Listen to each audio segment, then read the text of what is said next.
I think there's too many people in the United States who are hoping for a violent revolution in Cuba.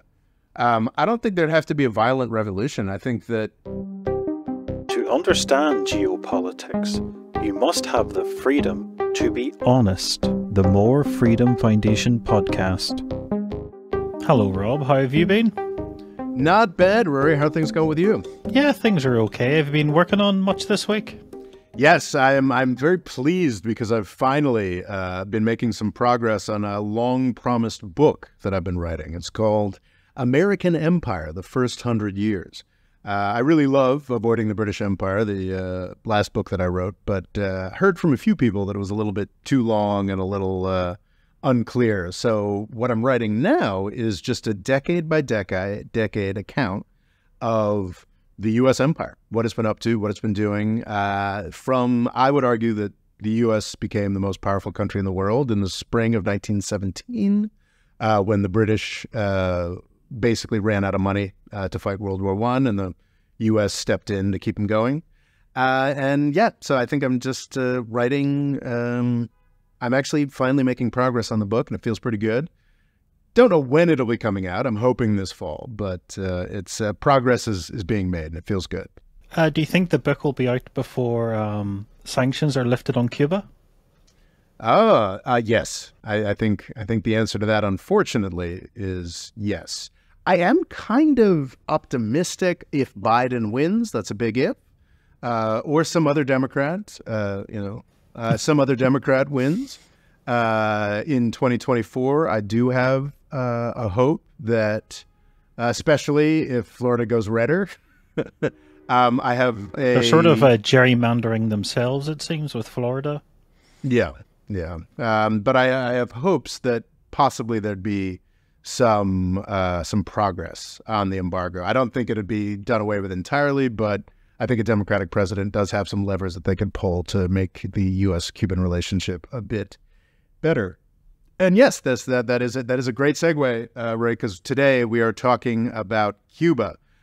Briefly, I think we should talk about Cuba and China, but I think I want to go deep on the reasons why Cuba and the United States have such historic problems, because that is, of course, the reason why China is able to have supposedly growing ties. And thankfully, because of this writing, there's been a variety of things. I actually have to be grateful to the Wall Street Journal for rising this alarm about Chinese involvement in Cuba, which has supposedly been stepping up recently, because that convinced me to finally go read a book on Cuba. I think I should actually pitch this because this is what much of the material that I'll be talking about today comes from. It is An American History, Cuba, An American History by Ada Ferrer. I think it's a great book and definitely got me further up to speed on Cuba. So I was convinced to get further up to speed on Cuba. And then I was like, well, my book is going to need a Cuba chapter. So yeah, it's a very happy set of affairs. So for the past week, I've been thinking about Cuba pretty hard and writing about Cuba pretty hard. So I'm excited to get into it, Rory. So what part of Cuban history would you like to start from? We should start at the beginning, but actually we should maybe start at the end and the most recent thing. It seems pretty clear to me that there are factions in Washington, D.C., working with the Wall Street Journal, trying to sabotage U.S. diplomacy with China. I'm not sure if we might have talked about this in the China episode. The Wall Street Journal has I think the actual term that the Wall Street Journal uses for these revelations, that they have spoken to current and former U.S. officials as the basis of these recent stories. On June 8th, Wall Street Journal broke the news that the Chinese have a new spy facility in Cuba. The Biden administration actually pushed back against this rather hard, saying, actually, there's nothing new here. We've known about this spy station. It was established in 2019 on Trump's watch. And we don't understand why you're making such a big deal about this. And we're irritated you're making a big deal about this because, of course, Secretary of State Anthony Blinken was just in China this past weekend, or actually it'll be 2 weekends ago when this episode airs. Do you feel that helped smooth things over from when Xi Jinping got snubbed because of the balloon incident? Well, that's the hope. And I was actually very happy to see that, the balloon incident was, I think we talked about this in a recent episode, but Blinken was going to China in furtherance of this is in February, of a November meeting between Xi Jinping and Biden, that it was nice and civil. And it was announced on a Friday that Xi Jinping would deign to meet with the Secretary of State, which is, not something in keeping with typical diplomatic protocol. He should be meeting Biden, not one of his underlings. Exactly. And then that was announced on a Friday, and then on Monday, Blinken canceled on him because of the balloon thing. So I was very pleased to see that Xi Jinping, in a very carefully formal and stiff and official-looking meeting, did meet with Blinken, and in a context that made it clear that Blinken was a subsidiary or what have you. And that did happen, and I was happy to see that. If they were working with China more, I feel the Cuban economy would be much better. Oh, 100%. Because if we see what happened historically when they threw their hat in the ring fully with the Soviet Union, because America had a sort of fallen out with them in a very large way, it feels like the same sort of deal would have happened. They also then tried it with Venezuela, and everything went as bad as it could have with Venezuela. So it feels like replacing it with China would suggest Cuba would be doing wealthy if there was such a big, close-knit community. But sadly, Cuba is not doing well at the moment. No. Well, Cuba, things went pretty well with Venezuela and Cuba. Oh, yes, they went well, and now Venezuela has crumbled. Yes. So it felt like every ally they found suddenly became incredibly unwell. Yeah, and I think since 1992, Cubans have been very, very, very interested in a closer relationship with China. But China always knew that to do that would very heavily antagonize the United States, so they've steered clear. And to be clear, they still are largely steering clear. It's a question now. It's part of this give and take between China and the United States, the degree to which China will actually commit to this. The Chinese government has denied both of these Wall Street Journal stories. There was another one. So on June 8th, the Biden administration pushed back. We're recording this on June 20th, which is when the Wall Street Journal, again, is speaking to current and former U.S. officials, whatever that means, now says there's going to be a military training facility on Cuba that involves the permanent stationing of Chinese troops. And this is a huge red line for the United States. This is something would be really, really angry about for a whole range of historical reasons, paying absolutely no attention to the fact that Biden and Trump broke the stricture against U.S. troops on Taiwan for training purposes. So this is a tit for tat. This is if it's true. So this is news that literally broke 6 hours ago. As of recording, China's going to deny it. The Biden administration may or may not have pushback on this. But the timing is just extraordinary. The big news this morning was specific. This is at the 20th of June when we're recording this. The big news this morning was that Xi Jinping deigned to meet with Blinken. Both of them said nice things about the meeting. There was nothing groundbreaking, but it was a good step forward.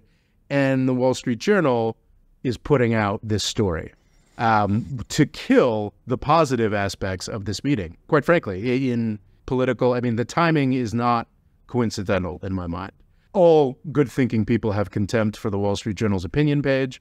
I think the Wall Street Journal has fantastic reporters, and any reporter given this story would run with it. So I'm not saying pillorying the Wall Street Journal or what have you. I think they do excellent. The journalism side, Wall Street Journal is excellent. But it's very clear to me that current and former U.S. officials, former U.S. officials, that essentially, presumably, they work for Lockheed Martin or Northrop Grumman or some other think tank that takes a lot of money from, or university that takes a lot of money from one of those industries. So this is very clear attempts at sabotage for the Biden administration's efforts to improve relations. Probably all we need to say about that. That's sort of the reason why we're hearing so much about this China-Cuba stuff, and I think we should be a little bit suspicious of this news. However, both the Cuban interest in closer relations with China is very, very obvious, and especially considering the way that the Biden administration has been treating the Taiwan red line for China, it makes a lot of sense that China would be a lot more interested in the Cuba red line. Would it not make absolute sense then for America to then get on with Cuba to, stop Cuba trying to get on with other people? Rory, I could not agree more. That would be the message of this episode. Because it feels sort of like both ends are happy. Like, if you're generally just someone that likes to start wars and get annoyed at people, it felt like you should really nip this Cuba thing in the bud and get on with them. And if you're a bit more of it'd be nice to help a neighbor that we used to get on very well with. Yep. It feels like both sides should be happy with closer ties with Cuba. Yeah. Well, the United States should want more. Yeah, exactly. It's a tremendous distraction. It's a tremendous vulnerability. And to be clear, it's not Cuba that's like, certainly there's a lot of rhetoric from Cuba talking about, we don't want U.S. money. But that's the very much the dumped romantic partner trying to make it sound like. Well, I think they're desperate. They're desperately trying not to just be living off the dollars, from what I understand. And then they had two currencies, the Cuban peso and the Cuban convertible pesos. I don't know anything about that, Brie. Is that okay. Something that's ongoing, or did that end? It's ending. They brought about it recently, so it's one of the reasons why they're having a lot of economic issues, because they were trying to just not be so heavily reliant on the dollar. So they were 1-to-1 with the dollar, while Cuban pesos were, I think, about 25-to-1. Oh, man, currencies. It is a rough thing. It is a rough thing. That is one of the great luxuries about living in the United States and Europe is that usually we don't have to think about our currency much. We don't have to even worry about inflation much.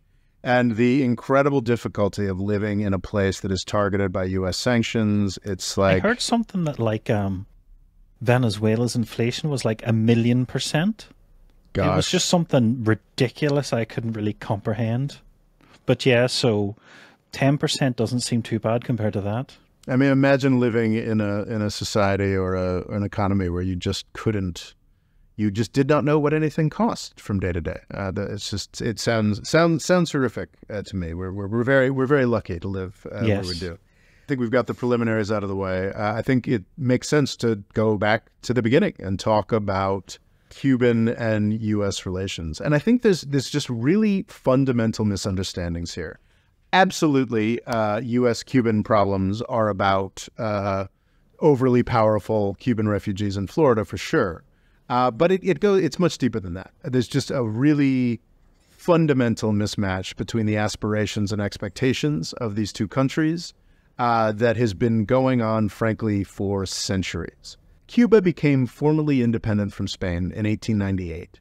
But I think that the period really from the end of the U.S. Revolutionary War up until Fidel Castro's revolution in 1959 can fairly be characterized as a kind of U.S. empire in Cuba.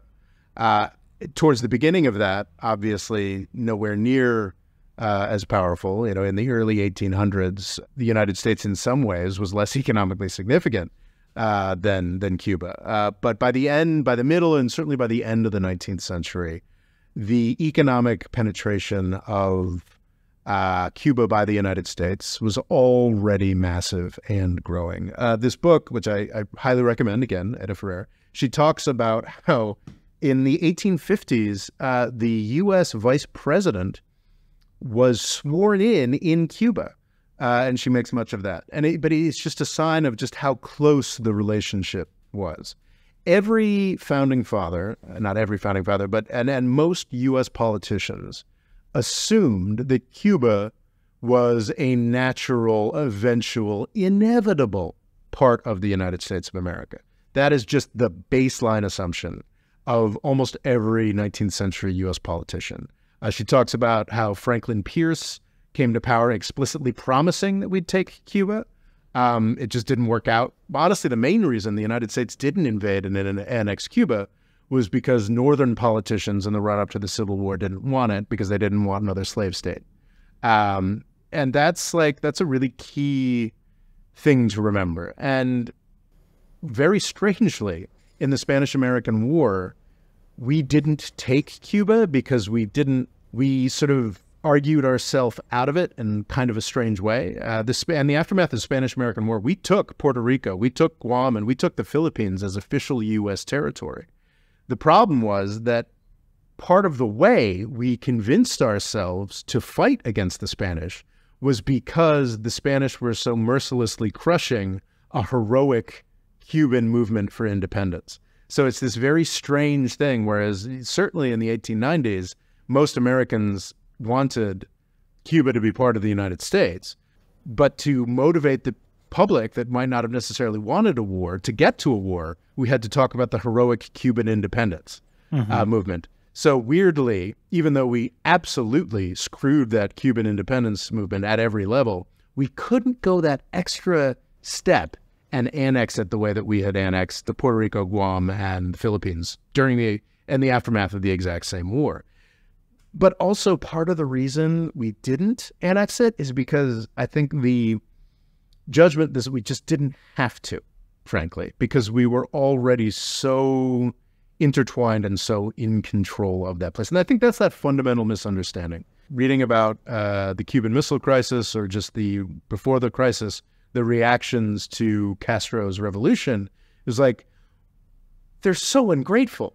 How, we liberated them from Spain.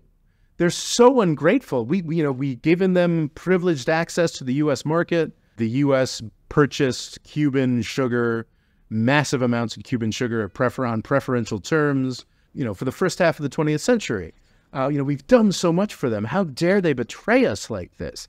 And that, I think, is just fundamentally missing the extent to which the United States was influential in Cuba, not just since 1898 and kicking the Spanish out of Cuba, but for decades before that. But didn't they then buy up large quantity of their farms after? Wasn't there like a sugar bubble before World War I?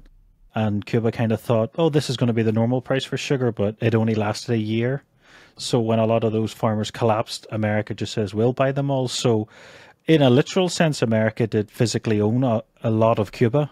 Even before that. But yes, absolutely. Like the sugar booms and busts. That was the final nail. That was definitely a huge part of it. Like the sugar booms and busts, this, that, the other thing. So yeah, exactly. So there was this key thing that we're buying all your sugar. But even by the end of the U.S. occupation, because there was a U.S. occupation from 1898 to like 1902 or 1903 or something like that. Not just Guantanamo? Well, Guantanamo, we took in 1898 and have never left. But there was Guantanamo is the naval base where we are still. Also, you'll hear people use the term Gitmo, which confused me for a long time. Yeah, which is a tremendously strategically important naval base, but also has become more famous as a completely unjust extrajudicial holding pen for U.S. enemies. That America pays rent for and Cuba never cashes the checks, famously. I think it's worth pointing out that there's a string of political problems. Before Spain was kicked out, it was more in the context of anti-slavery revolts, because Cuba had slavery until the 1870s, I believe. Anti-slave revolts, revolts against Spain, all mixed up together in weird mixes that can sometimes be contradictory. Like you've got a lot of rich white Cubans who don't like Spain so much, but also really like having slaves. So like aren't super excited about big armed groups of slaves fighting against Spain. So these sort of tensions are ongoing, and just abortive revolution after abortive revolution. And this might be a trifle unfair, but I honestly don't think it is. In 1895, a new Cuban revolution launched, and by 1898, it looked like it was going to win. So you can argue that actually the U.S. jumped in and kicked out the Spanish so that the Cuban independence movement couldn't kick out the Spanish. So essentially went in to stop that revolution, and functionally that's what they did. This revolution was famously, Afro-Cubans were heavily represented in that revolution. The U.S. wasn't a slave state anymore in 1898, but we were a Jim Crow state. So all those general... Would many Americans have moved to Cuba so they could continue being slave owners? Absolutely. That definitely happened. Folks in 1865, the Confederacy loses. Ada Ferrer again. tracks a number of slave-owning families who moved to Cuba to preserve their lifestyle. It didn't last long, though, because of exactly this ferment that I'm talking about. Because it's certainly from the mid-1800s up until 1898, there was this constant ferment, constant back and forth, 10 years war of revolution. Then there was a shorter war, and then there was probably ongoing guerrilla fighting throughout the whole period. And by the 1870s, the Spanish acknowledged that slavery was no longer viable. And they did abolish slavery in a series of steps that I won't get into the complexity of.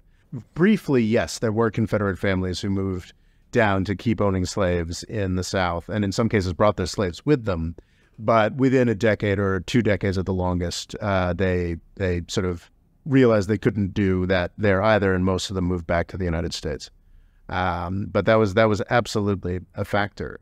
Growing U.S. influence, even while the Spanish were still nominally in charge, because the Spanish Empire was falling apart, didn't necessarily have so much money. U.S. plantation owners it was just a regular part of U.S. investment, even before independence, to buy up stuff. In 1898, famously, the revolution was besieging Santiago. Famously, the Cuban Revolution, before the Americans got there, was besieging the city of Santiago. Americans came in, took it, and refused to let the Cuban Revolutionary Army into Santiago. And this became a theme throughout a 4 or 5 year occupation. The United States said, oh, of course, well, we've committed. And actually, in the authorization of the U.S. war against Spain, or intervention in Cuba, there's actually something called the Teller Amendment that said, we are forbidden from annexing. So according to U.S. law, folks who wanted to annex Cuba were not allowed to. But there was a 5 year occupation where there was tremendous reorganization of the laws and the way things worked in Cuba.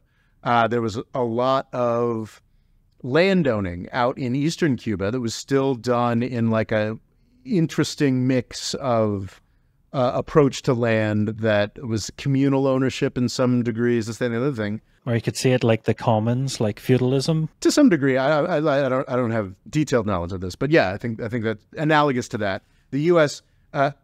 Sorted that out in a sense where all kinds of peasants, Afro-Cubans, folks who had title to that land lost title to that land, and somehow by 1902 it was all mostly owned by Americans. So there's this great, we gave you the revolution, we bought all your sugar. It's like, well, actually, we invaded to stop the revolution from reaching success, reaching complete success. And we mostly were giving that sugar benefit to affluent citizens of the United States who owned Cuban land. Also, there was, I think by the end of, I might be confusing this, but it's fascinating that just how similar they were. There was a Cuban government that was established after independence while there was a U.S. occupation, and I believe it had to just resign because they knew the U.S. wouldn't accept it.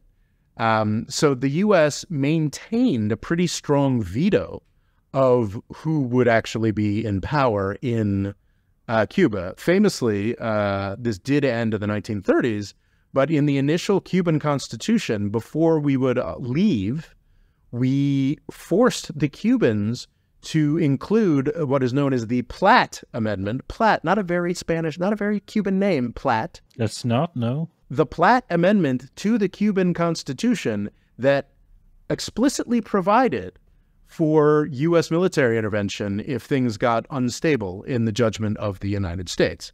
This was an actual part of the Cuban Constitution from 1902 or wherever it was up until the 1930s. And repeatedly between 1902 and 1959, you had revolutions or revolutions at the ballot box. You had just over and over and over again, you had loathed dictatorial figures that were turfed out by the Cuban public, whether it was at the ballot box or through outright protest.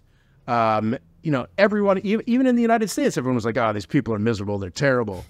And then the new guys would come in with all of this, promise and revolutionary fervor behind them. Even Batista apparently had who was the famous dictator who made things so bad that the Castro regime is still riding on the coattails of how bad that guy was.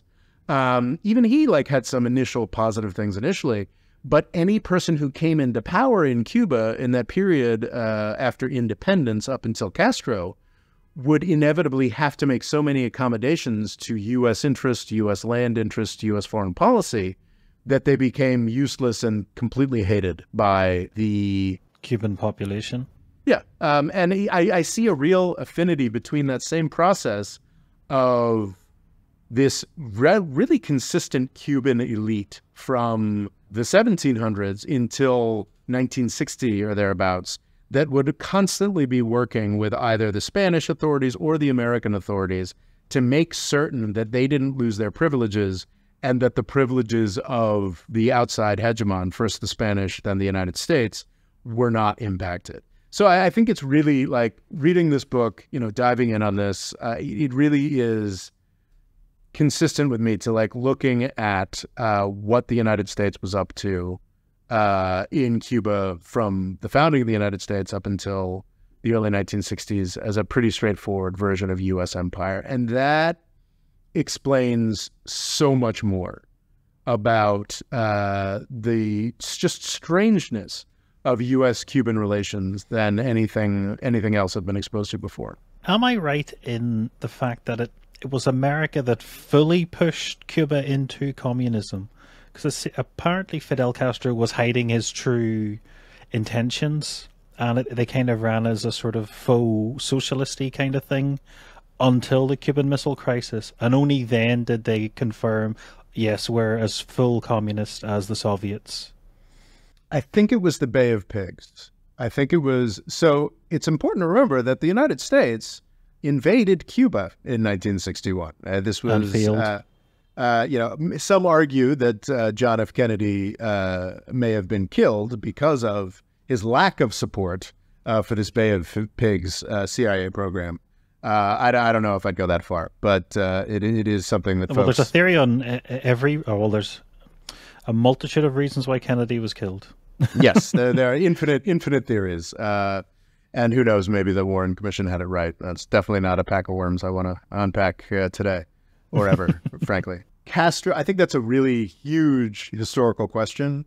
I would say that Ada Ferrer, the book maybe comes down more on the side of Castro always had fairly strong socialist or communist leanings, but was very careful to not fully expose them. Yeah, but I think that's less interesting to me than just that dynamic of just how bad the dynamic between Cuba and the United States was leading up to Castro. And I think Castro was, my read on it, and this is completely wrong, and I have really read a single book on Cuban history at this point, so please ignore me, but my sense is that he was, communist all the time or what have you. But I don't find that choice to be at all surprising when you consider just how bad the relationship between Cuba and the United States was. And it is, I think it's unfair to pin this on Cuban refugees in the United States because they really do come from all walks of life. But certainly the wealthier initial wave of Cuban refugees, the folks who left the second Castro came into power and, managed to get a fair amount of their money out with them, are descendants of a elite in Cuba that has been against Cuba from the start. This is a fact about Cuba and Puerto Rico that is tremendously disappointing. The Spanish Empire fell apart largely as a result of Napoleon's invasion of Spain in the early 19th century. I've also just heard a lack of modernization, kind of an obsession with the Roman Empire and never really moving beyond that. That was certainly the case for a lot of the 1500s, 1600s, what have you. But in the 1700s, my understanding is that under the Bourbons, a new Spanish dynasty, once the Habsburgs were out, in the late 1700s. Actually, the Spanish Empire did a lot to reform, but it was too late, I think. So I think what you talked about was absolutely the case for certainly the 1600s and most of the 1700s, but the Bourbons came in, and towards the end of the 1700s, there was massive reforms, massive attempts to make the Spanish Empire work better, but it was sort of falling apart. And I mean, to be fair, it took a lot longer for most of the South American countries to win their independence than it took the United States. It was a pretty fraught, difficult thing. But broadly, most of the South America became independent by, like, say, 1830 or thereabouts. Over that long process of fighting, most of those countries had to concede emancipation of the slaves. The reason that Cuba and Puerto Rico did not join that rampage towards independence was because the white Cuban and Puerto Rican elites wanted to hold on to their slaves. And that is not instantly build, that historical fact does not build affinity for me. When this is maybe more the case in Puerto Rico. It's hard to say we don't like this guy because we miss our slaves. Yes. Yeah, it's sort of that, like, and maybe this is more in my analysis of Puerto Rico, where there really are families there who are like, damn it, why isn't the U.S. doing more for us? And they're really like the people who, like, kept Puerto Rico not independent, descendants of the people who kept Puerto Rico not independent to hold on to their slaves. But so, like, there was always that upper crust, and that sort of upper crust from the 1810s to the 1960s, I think, has really been Cuba's problem. And underneath that, you had tremendous diversity. And again, like, the Cuban refugees in the United States came from all socioeconomic classes. All socioeconomic classes have very good reasons to hate Castro. But generally, I do have a baseline lack of sympathy for people who are like, it was so great before Castro, because it was this, this group of slavers that had to give up on slavery in the 1870s, but then, decided that their success and their profit was to be found in catering to the United States. And it was that elite, that general approach that has made the history of Cuba so fraught and so difficult. Because I see a bizarre parallel with what's happening now, where a lot of Cuba will have a power cut, but the parts that are catering to American tourists still have their lights on. Yeah, it's very grim. It's because this has its origins in the 1990s when Soviet Union collapsed. Yeah, and simply stopped subsidizing Cuba. And everyone expected Cuba to fall apart. And this is one of a succession of moments where you're just, like, blown away by the commitment and continuity of Castro's revolution. Because I was reading this book, it was something like 70% of Cuban purchasing power evaporated. It's just, and I think part of that is definitely the survival of Cuba definitely has something to do with Venezuela, definitely has something to do with the authoritarian power and nastiness of the Castro regime. But it just really, really fundamentally has to do with how poorly served Cubans were by Cuban elites in alliance with the United States for 150 years prior to the Castro Revolution. And I think that tremendous, largely justified resentment has given tremendous energy to the Castro revolt. But as you were saying, just that incredible, sad irony of it is that one of the ways, the strategies they devised to survive the 1990s was to dramatically step up primarily European and Latin American tourism, and to get the dollars primarily that they desperately needed. And they didn't just have the hotels that had power while the rest of the city didn't. They had specific stores with goods that Cubans... I've heard the thing you keep hearing is the country where taxi drivers get paid more than doctors.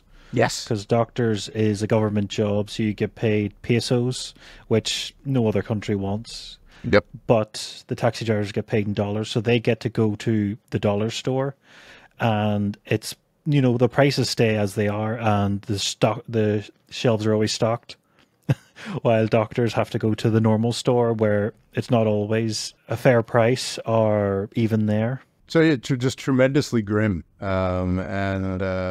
And yeah, and that is where Cuba is. That is where we keep Cuba as of today. There was one thing that I just found out about for the first time, which just kind of blew my mind. Just talking about the amount of energy that just this revolution had.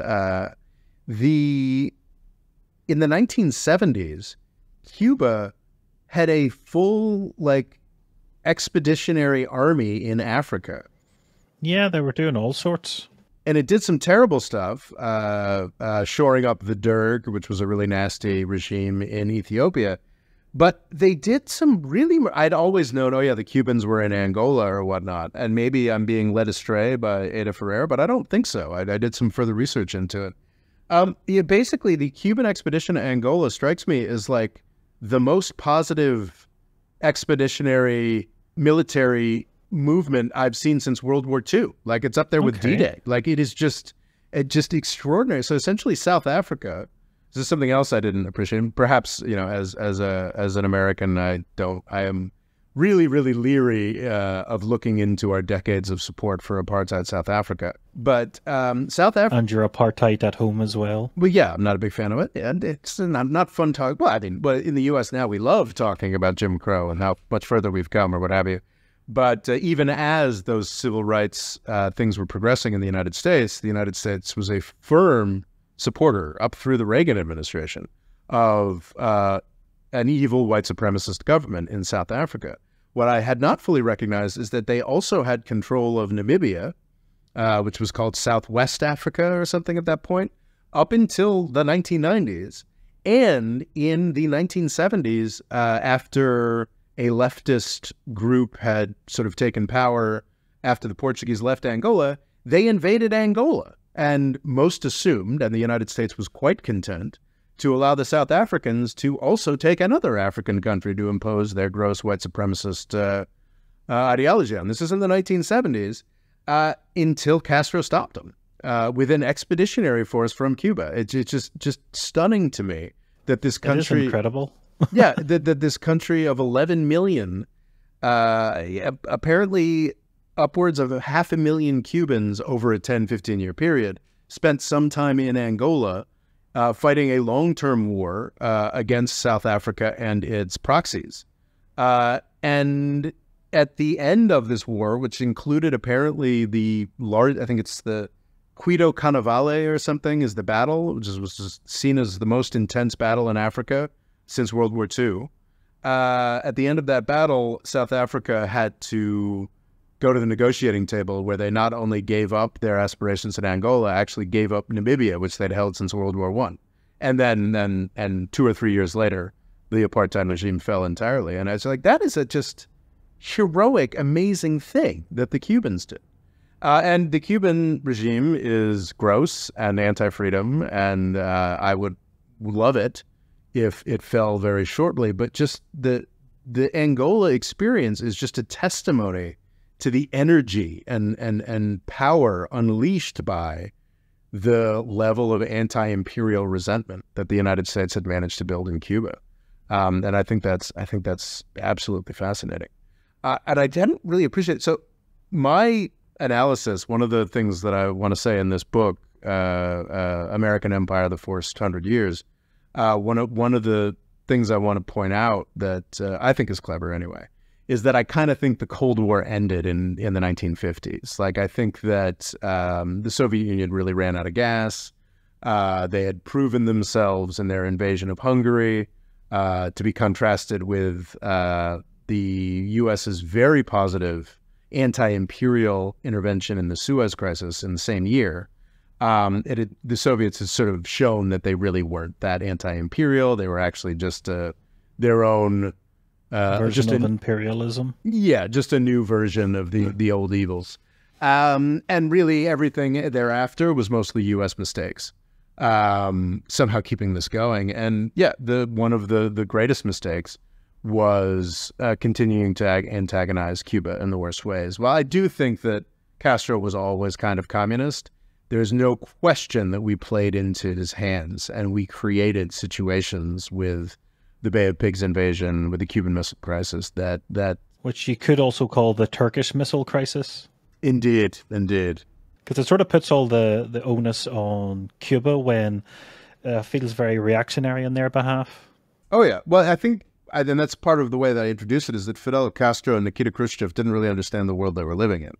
They assumed that all the PR was true, that we really lived in this world of two competing blocks, and now that this communist country in the Western Hemisphere had dropped into the Soviet Union's lap, then well, you know, there's nuclear weapons they were in West Germany, I assume, right? But they were definitely in Turkey. So now that we finally, you know, there are all these places in the Soviet Union that have nuclear missiles. Now that there's finally a communist one, we're in this competition of superpowers. So it's only fair that we get to do that. And the United States was like, no, we will end the world. Like that was literally the Kennedy administration. That was what the Cuban Missile Crisis was. It was like the United States simply announced that we would end humanity if the Soviet Union treated us like an equal. And the Soviet Union had to back down to Fidel Castro's immense rage. I hadn't really appreciated the extent to which, now, to be clear, the Soviets did massively subsidize the Cubans. Oh, yeah. But expedition to Angola, Ethiopia, etc., would not have been possible without Soviet support.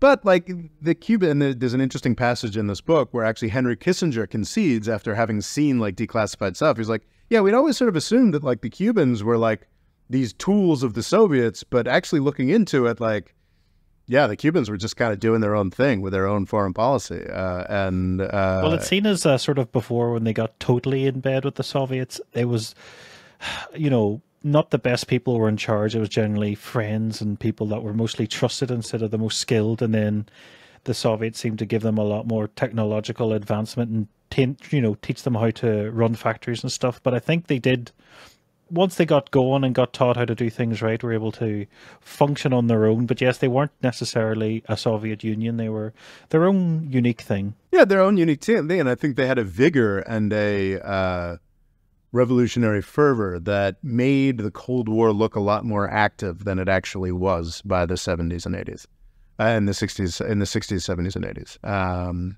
Aided again, of course, by tremendous U.S. mistakes in Vietnam and other places. But yeah, it's a really fascinating country that Have you ever been there? I've not. It's I've had many friends who've gone. But it is, I suppose, to bring it back to the concern we started with, the presence of China. Well, actually, have you ever been there? No, sadly not. I'm just interested in the cars. I think might be a good symbol of Cuba, which is they look like American cars that have been filled with, I think, Isopon over the years. So there's very little metal left, and they all have horrible Soviet diesel engines. So I think that might be it. The fact that they're still going could show the Cuban spirit to never give up and to continue in a revolutionary manner. It's deeply, deeply impressive. And I was reflecting, reading this book, it's like, it's the only communist countries that are left, I suppose Venezuela is an exception, are those that have had the worst experiences of imperialism. It's China, Korea, which both had horrific experiences at the hands of the Japanese. It is Vietnam, had to deal with both the French and the United States, and Algeria, and Cuba. To hold on to a communist revolution at this point in the 21st century, in the face of the loss of your great sponsor, the loss of really any public sympathy for your cause anywhere else in the world, it takes a truly, truly nasty imperial experience. And I think that the Cubans really had that. And we don't necessarily acknowledge that in the United States. And in the face of the Helms-Burton Act, which might be one of the most devastating things to happen to Cuba. I hadn't read about that in much of this. That's in 1996 or something along those lines. And it's just a tightening up. Well, I think it's that thing we spoke about in the sanctions episode, which is companies that deal with it then can't deal with America, even if they're not American companies. Yes, so that was a different era. So there's actually been a surprising amount of pushback So in the 1990s, Europe and other countries pushed back against U.S. secondary sanctions a lot more than they did in the post 9/11 era. So the Helms-Burton Act, I think, had a lot of difficulty establishing those secondary sanctions to the extent where I think, correct me if I'm wrong, but I think it's quite normal for, and has been for decades, for Europeans to go to Cuba. I think that's a... Oh, yeah, it seems to be easy enough, yeah. Yeah, and I think that's been... I've heard about people going, and you can get Cuban cigars here and stuff. Yeah, and I think that's been a tremendous support. And if the Helms-Burton Act was a successful example of secondary sanctions on the scale of what we've been able to do to Iran or Syria, then I don't think Europeans would be able to go to Cuba. But it's still a massive roadblock. It's not... It's definitely not a good thing for Cuba. Yeah, and I think in 1996, when Clinton enacted this, people were like, we'd already been waiting for Cuba to fall for 5 years, right? Like, the Soviets are gone, and the Cubans are just the Soviet patsies. I think they've now proved, I think, quite comprehensively that they were not Soviet patsies. They really, really legitimately do not like us for some pretty good reasons. But again, like the Iranians, they are not... They have been trying to get along with you, but America doesn't want to have it. Exactly. Just like the Iranians. The Iranians who've been trying to get U.S. oil companies in there since the 90s. The Cubans, since the 90s, have been open to some kind of opening. And the great tragedy, the real heartbreak of Cuban relations is that Obama gave it to him. He definitely got the ball rolling. Got the ball rolling. He didn't do a huge amount, but a very small amount is considered a huge amount when it's American-Cuban relations. Yeah, and crucially, Obama can't give Cuba everything because it's a congressional thing. The Helms-Burton Act, which you pointed towards, other congressional mandates. Obama, as president, attempted to use his sort of bully pulpit and, to pull the levers that he could as a president to improve the relationship between the United States and Cuba. And then Donald Trump came into office, helped in part by a miraculous win in Florida, instantly crushed all of the positive motion that Obama had made, which was just tremendously depressing. Obama took Cuba off of the state sponsor of terror list, which is not a place where they belonged, in 2015. And then, as he was leaving office, Trump put them back on the list of state sponsors of terrorism, which Biden has utterly inexplicably failed to take them off again. Because you could at least argue when they're doing their Angola thing that, oh, this is terrorism, blah, blah, but they're not doing anything now apart from alleged Chinese collaboration. Yeah, I think they still send a lot of doctors to a lot of places. Well, I heard that's one of the reasons they're doing badly at the moment is that was a great way of making money, but because of COVID, everything had to come home. Oh, wow. So it's one of these things, I don't know how true it is. Apparently they've all these incredible cures and medicine was definitely a big part of their economy. But bizarrely, you'd think COVID would help your economy, which, it did places like Ireland, which has a large pharmaceutical sector, but not Cuba. And then everything went back. So it's massively dependent on imports as well. What worries me about what you've talked about, these secret Chinese bases, is America has a bad history of... If something has no evidence, can then be used as more evidence? Yeah. Because I remember these... Do you remember the secret subs during the Cold War? No. There was this idea that the Soviets had secret subs, and they were so secret, the reason no one could find them is because they were so far advanced. So America then would have to spend loads more money, but there never were any. So the fact that you never find anything is a great evidence and a great way of pushing more money in that direction. And I worry that, we haven't found these secret Chinese bases because they're so advanced, so we're going to have to do even more sanctions and more horrible things. The no evidence is evidence always scares me. Well, the another classic example is the missile gap. I think it was Kennedy, or I think it was Kennedy, or maybe it was some other mid-century president who came to power being like, "There's a missile gap. The Soviets have so many more missiles." And then we got like the actual records after the end of the Cold War, and they didn't reach parity with the United States until the oil boom of the 1970s.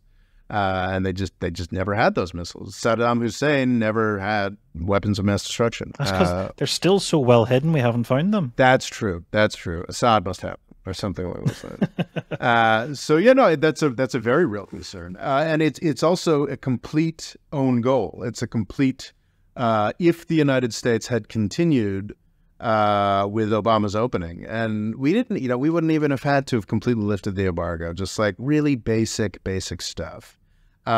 We could do some really small stuff and have enough to hold over Cuba that they'd never even toy with the idea of getting closer to China. An obvious thing is the economies of geography, which is generally the closer you are to other countries, the more you're going to trade. And you can essentially swim from Cuba to America. Yeah. Which sadly a lot of people have done, because there's that strange law where if you touch American sand, you're an American citizen. Is that it? So that's a 1990s thing. Before the 1990s, before Clinton, Cubans just had, no matter how you got here, no matter when you got here, if we find you, if we pick you up, the Coast Guard picks you up 5 miles off the Cuban shore, you get a fast track to residency in the United States. It was a Clinton era limitation because obviously during the 1990s, things got dramatically worse in Cuba. So a lot more people were leaving. So that is a Clinton thing. Introduced if the Coast Guard picks you up, it'll take you back to Cuba, the U.S. Coast Guard. If you do actually hit U.S. soil, you get to stay there. And interestingly, by that point, even the Cuban Americans, there was this famous Mariel boat lift in the 1980s. And I've already forgotten the details of Is that when Fidel Castro flooded America with its undesirables, as he called them? That's the most famous example of that. Ada Ferrer makes the case that was blown out of proportion, but no question. That was certainly the way that it was portrayed. It was much more Afro-Cuban than earlier versions. So even by the 90s, with the memory of the 1980s Mariel boat lift. Have you ever seen the movie Scarface? I haven't, I'm afraid. I think, so Al Pacino plays a Cuban-American gangster, and I think the Mariel boat lift features heavily in the opening scenes, if I recall correctly. It also features in a game called Tropico 3, which is essentially Cuba the game. And and one of the things you can unlock, I don't know, it just sounds horrible the way they describe it, is a trip to Miami, where basically anyone that's you don't need anymore, don't want, you can just get rid of them and send them off to America. Yeah, I thought that was quite distasteful. That is quite something. But the point I was making, that by the 1990s, even the Cubans were, the famously anti-Castro Cuban refugees were okay with limitations on the kinds of Cubans that Castro was sending at that point, which is another thing that is, does not fill one with deep respect for Cuban-American political types. So is there any chance of optimism in the next coming years? I would say so, because it's just so, just reading about it, it's just like, this is the dumbest thing imaginable. Like it's like we're trying to build our own Taiwan, really. Yeah. But also, when you were talking about Iran, there's the whole domino effect of how it affects Saudi Arabia and Israel, which you just don't have here. Yeah, there's no reason. There's not a reason in God's green earth. It's just...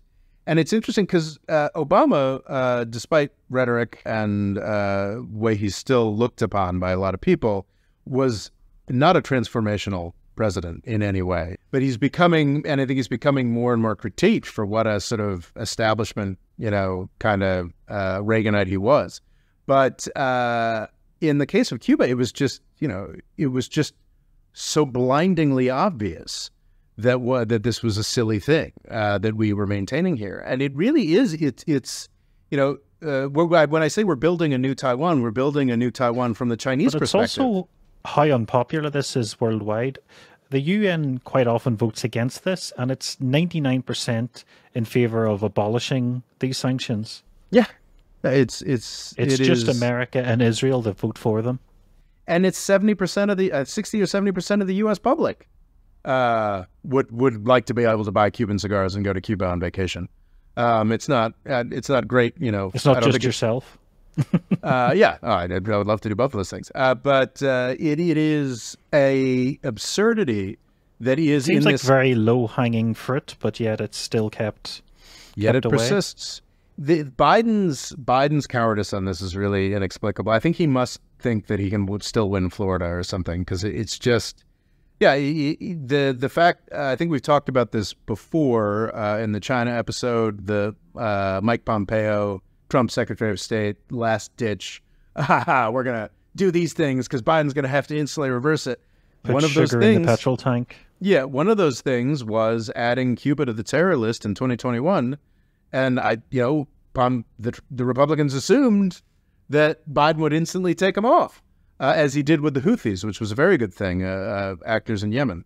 And he didn't. They're still on the terror list, which is just mind-blowing. And I think even that, if we would just take them off the terror list, I think, the Cubans would get a lot less receptive to Chinese infiltration or what have you, or, whatever actually is going on. And we don't do that. It took 2 years. So Trump did not actually close the U.S. embassy in Cuba that Obama had reopened. But he did, because of the whole Havana syndrome thing. You're familiar with that? Dramatically curtailed and closed down all the visa and consular activities as soon as he came to power, under this absurd claim that there was some kind of energy weapon that the Cubans were using that has now been completely debunked. It took 2 years. It took until January of 2023, Biden rounding the 2-year period, to partially restore the visa and consular services at the Cuban embassy, at the U.S. embassy in Cuba, that Trump had broken down. And I just don't understand. Like, he really must think that he's going to win Florida or something, because it's just so sad. But I do have hopes that if we have a Democratic president in 2025, they would be smart enough to actually make progress here, because the entire Chinese problem in Cuba is entirely about the United States not letting Cuba live, basically, interact with us. And also, I think there are a lot of more left-leaning people who hate this, but goddamn, if we drop that embargo, the Cuban government as it currently exists would last 5-10 years. I think there's too many people in the United States who are hoping for a violent revolution in Cuba.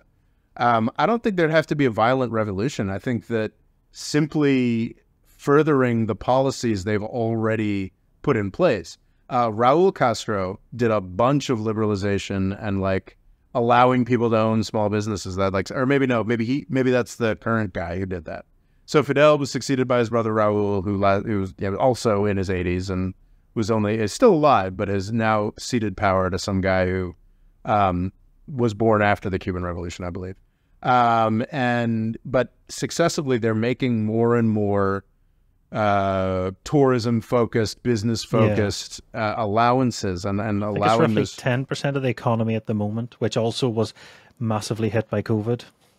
Yeah. But they're already turning capitalist. And if we lifted the embargo and let U.S. business folks get in there, it would be like China. It would be officially a, revolutionary communist state. Communist with capitalist tendencies. What's the term? Exactly. Communism with Chinese characteristics. It would be, yes. It would be communism with United States characteristics, frankly. Or they could be social democrat, go Norway.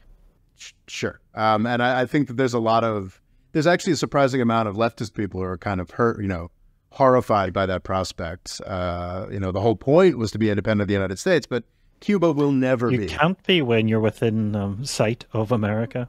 Yeah, it's just not. It's not going. And it's the superpower.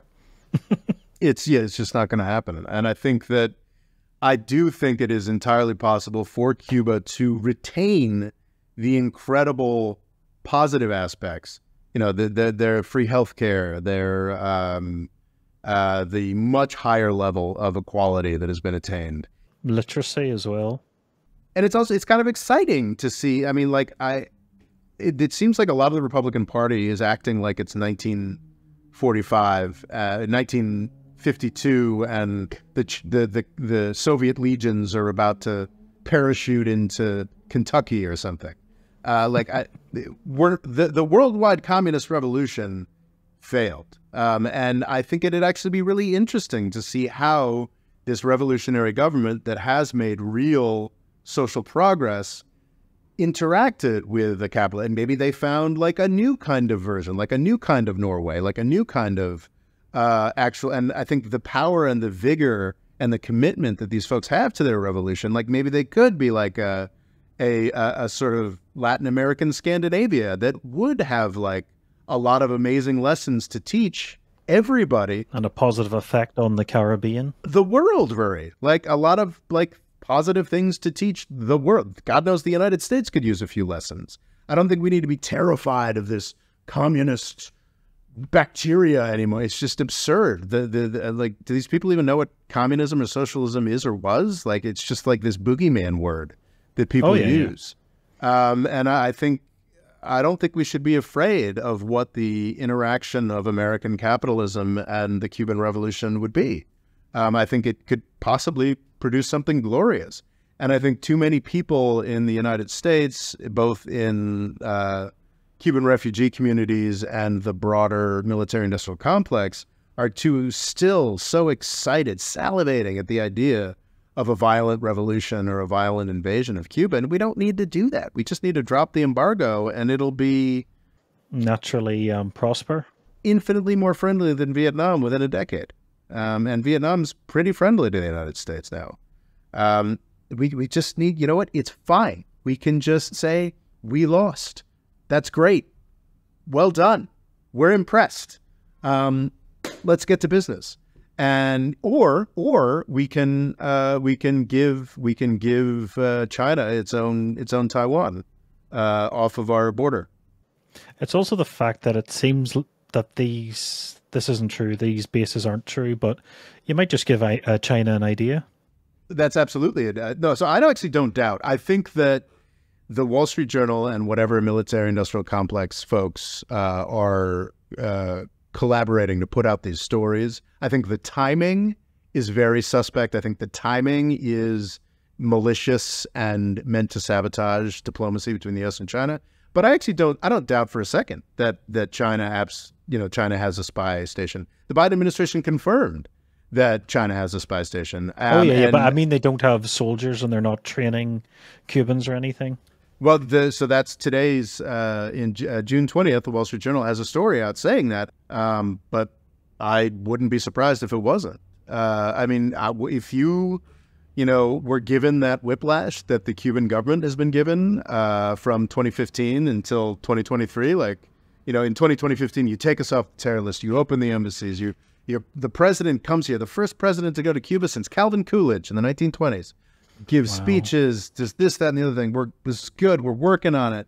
And you get that whiplash, and then Trump for 4 years, and then the vice president of the hero president who wanted to be your friend comes in and does nothing and leaves you on the terrorist list.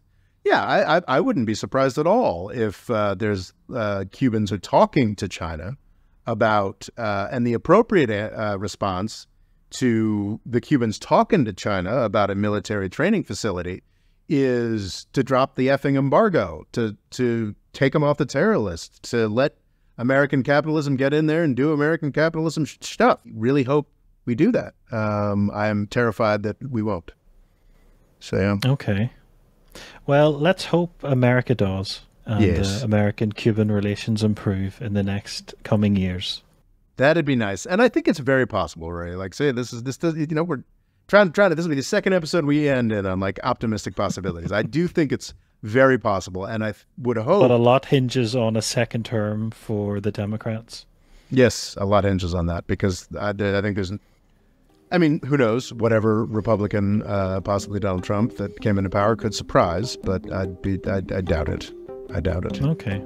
Yeah. Well, we'll catch you next time on the More Freedom Foundation podcast. The More Freedom Foundation is also available on YouTube, and TikTok. Rob's Twitter is RobOLaw, and he's also written a book called Avoiding the British Empire: What It Was and How the US Can Do Better. And music provided by Kevin MacLeod.